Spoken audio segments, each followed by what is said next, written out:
नमस्कार दोस्तों, मैं आपको चतुर्थी का चंद्र देखने से श्री कृष्ण पर चोरी का कलंक कैसे लगा तो श्यामंतक मणि की कथा सुनाने जा रही हूँ। भाद्रपद मास की चतुर्थी तिथि शुरू होने से लेकर खत्म होने तक चंद्रमा का दर्शन नहीं करना चाहिए।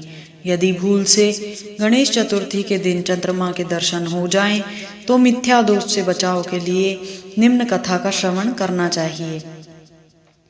कथा इस प्रकार है।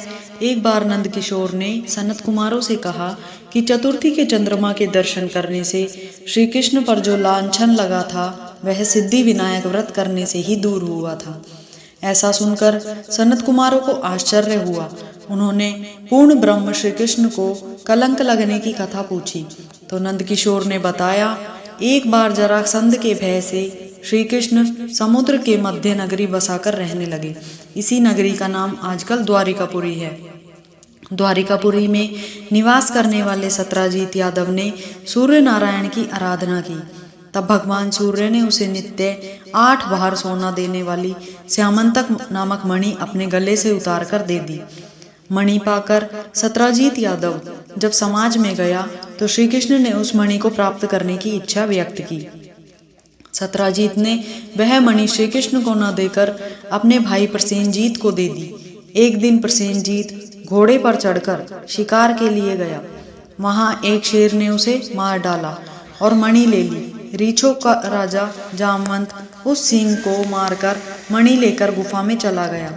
जब प्रसेनजीत कई दिनों तक शिकार से न लौटा तो सत्राजीत को बड़ा दुख हुआ।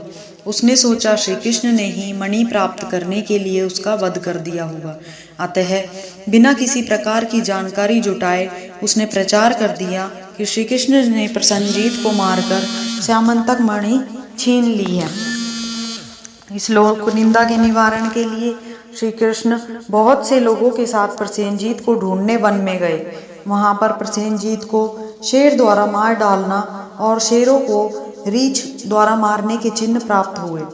रीछ के पैरों की खोज करते करते वे जामवंत की गुफा पर पहुंचे और गुफा के भीतर चले गए।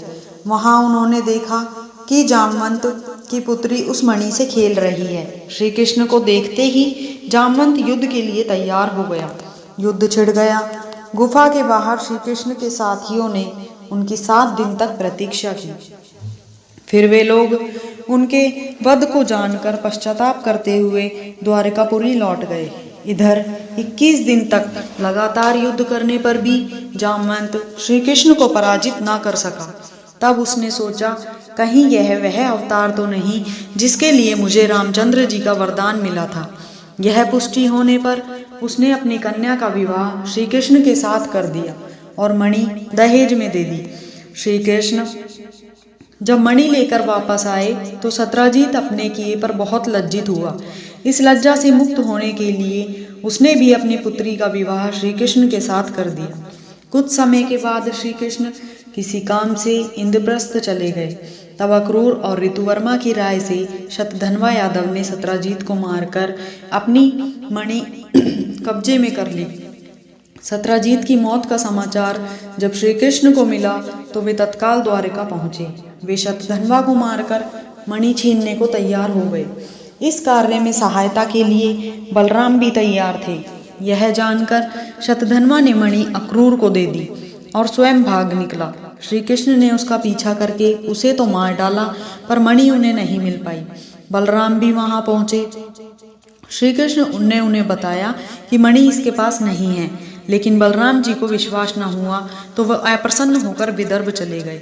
श्री कृष्ण के द्वारका लौटने पर लोगों ने उनका भारी अपमान किया।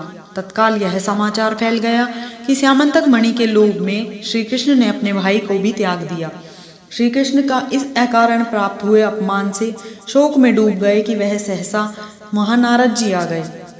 उन्होंने श्री कृष्ण को बताया कि आपने भाद्रपद शुक्ल चतुर्थी के चंद्रमा का दर्शन किया था, इसी कारण आपको इस तरह लांछित होना पड़ा है। श्री कृष्ण ने पूछा, चौथ के चंद्रमा को ऐसा क्या हो गया है कि जिसके कारण उसके दर्शन मात्र से ही मनुष्य कलंकित हो जाता है। तब नारद जी बोले, एक बार ब्रह्मा जी ने चतुर्थी के दिन गणेश जी का व्रत किया था। गणेश जी ने प्रकट होकर वर मांगने को कहा तो उन्होंने मांगा कि मुझे सृष्टि की रचना करने का मोह न हो। गणेश जी ज्यों ही तथास्तु कहकर चलने लगे, उनके विचित्र व्यक्तित्व को देखकर चंद्रमा ने उनका उपहास उड़ाया। इस पर गणेश जी रुष्ट होकर चंद्रमा को शाप दे दिए कि आज से ही कोई तुम्हारा मुख नहीं देखना चाहेगा। शाप देकर जैसे ही गणेश जी अपने लोक को चले गए तो चंद्रमा मानसरोवर की कुमुदिनियों में जा छुपा। चंद्रमा के बिना प्राणियों को बड़ा कष्ट हुआ। उनके कष्ट को देखकर ब्रह्मा जी की आज्ञा से सारे देवताओं के व्रत से प्रसन्न होकर गणेश जी ने वरदान दिया कि अब चंद्रमा शाप से तो मुक्त हो जाएगा, पर भादो शुक्ल चतुर्थी को जो भी चंद्रमा का दर्शन करेगा उसे चोरी आदि का झूठा लांछन जरूर लगेगा, किंतु जो मनुष्य प्रत्येक द्वितीया को दर्शन करता रहेगा वह इस लांछन से बच जाएगा। इस चतुर्थी को सिद्धि विनायक व्रत करने से सारे दोष दूर हो जाते हैं। यह सुनकर देवता अपने अपने स्थान को चले गए। इस प्रकार भादो शुक्ल चतुर्थी को चंद्रमा का दर्शन करने से आपको यह कलंक लगा है। तब श्री कृष्ण ने कलंक से मुक्त होने के लिए यही व्रत किया था। कुरुक्षेत्र के युद्ध में युधिष्ठिर ने भगवान श्री कृष्ण से पूछा, भगवान, मनुष्य की कामना सिद्धि का कौन सा उपाय है?